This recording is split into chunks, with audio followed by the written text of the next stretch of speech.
UP BJP प्रदेश अध्यक्ष के लिए डिप्टी सीएम केशव प्रसाद मौर्य का नाम भी दावेदारों की रेस में सामने आ रहा है। केशव प्रसाद मौर्य पिछले दिनों केंद्रीय गृह मंत्री अमित शाह, फिर रक्षा मंत्री राजनाथ सिंह और बाद में राज्यपाल आनंदीबेन पटेल से मुलाकात कर चुके हैं।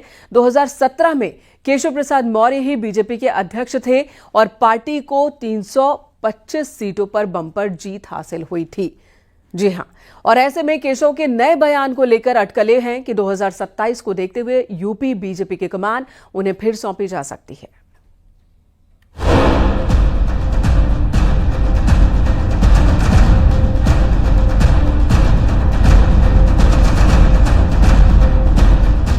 यूपी बीजेपी प्रदेश अध्यक्ष को लेकर चर्चा का बाजार गर्म है। डिप्टी सीएम केशव प्रसाद मौर्य का नाम भी दावेदारों की रेस में सामने आ रहा है। केशव प्रसाद मौर्य पिछले दिनों केंद्रीय गृह मंत्री अमित शाह से मिले और फिर रक्षा मंत्री राजनाथ सिंह से भी मुलाकात की। इसके बाद केशव मौर्य ने राज्यपाल आनंदीबेन पटेल से भी मुलाकात की। इससे केशव प्रसाद मौर्य के नए प्रदेश अध्यक्ष बनाए जाने की अटकलें तेज हैं। यूपी बीजेपी में तमाम तरह की चर्चाओं के बीच में अब जो सबसे बड़ी चर्चा बनी है वो है डिप्टी सीएम केशव प्रसाद मौर्य को लेकर। दरअसल डिप्टी सीएम केशव प्रसाद मौर्य ने पिछले दिनों केंद्रीय गृह मंत्री अमित शाह से मुलाकात की।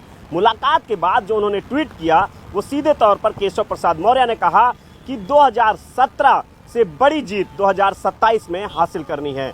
यही नहीं, केशव प्रसाद मौर्य ने इसके बाद राजनाथ सिंह से मुलाकात की और राज्यपाल आनंदीबेन पटेल से भी मुलाकात की। डिप्टी सीएम केशव प्रसाद मौर्य ने कुछ दिन पहले बयान भी दिया था कि 2017 से बड़ी जीत 2027 में बीजेपी की होगी। 4 राज्यों में विधानसभा के चुनाव हो चुके हैं, जिसमें 3 राज्यों में कमल खिल चुका है, भाजपा की सरकार बन चुकी है और बिहार में भी बनने जा रही है और आगे जितने भी राज्यों में विधानसभा होंगे वहां बनेगी और यूपी में भी तीसरी बार प्रचंड बहुमत की भाजपा सरकार। 325 का आंकड़ा हम लोगों ने 2017 में प्राप्त किया था, 2027 में भी इस आंकड़े को दोहराएंगे। 2017 में केशव प्रसाद मौर्य ही बीजेपी के अध्यक्ष थे और पार्टी को 325 सीटों पर बम्पर जीत हासिल हुई थी।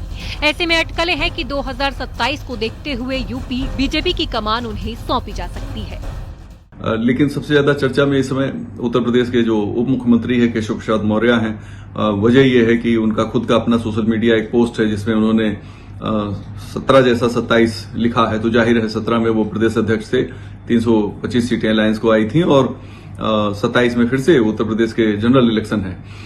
ये तो करीब करीब साफ नजर आ रहा है कि बीजेपी लगातार तीसरी बार उत्तर प्रदेश में ओबीसी चेहरा ही प्रदेश अध्यक्ष के तौर पर रखेगी। वहीं बीजेपी का कहना है कि पार्टी में लोकतांत्रिक व्यवस्था के जरिए ही चीजें होती हैं। यूपी बीजेपी अध्यक्ष का चुनाव भी इसी व्यवस्था के तहत होगा। देखिए, भारतीय जनता पार्टी उत्तर प्रदेश का चुनाव जैसे ही चुनाव की तिथि घोषित होगी, चुनाव की प्रक्रिया प्रारंभ होगी, उसी के बाद चुनाव में कौन कौन दावेदार हैं जो नामांकन करेंगे उनका नाम सामने आएगा। दरअसल बीजेपी ऐसे नेता की तलाश में है जो समाजवादी पार्टी के पीडीए फॉर्मूले की काट हो सके। ऐसी अटकलें हैं कि ब्राह्मण और ओबीसी के बीच बीजेपी की कश्मकश चल रही है। यूपी में 2027 में विधानसभा चुनाव होने हैं। ऐसे में बीजेपी सरकार और संगठन ने बेहतर तालमेल को ध्यान में रखते हुए प्रदेश अध्यक्ष का ऐलान करेगी। वर्ष 2027 में जो उत्तर प्रदेश में सियासी समर होना है उसमें लड़ाई सीधे तौर पर ओबीसी वोट बैंक को लेकर ही होगी। तो ऐसे में इतना तय माना जा रहा है कि डिप्टी सीएम केशव प्रसाद मौर्य की जो भूमिका है वो बढ़ाई जा सकती है, यानी कि उनको और ज्यादा ताकतवर किया जा सकता है। कैमरामैन मनोज शाही के साथ संकेत मिश्रा, न्यूज़ 18 लखनऊ।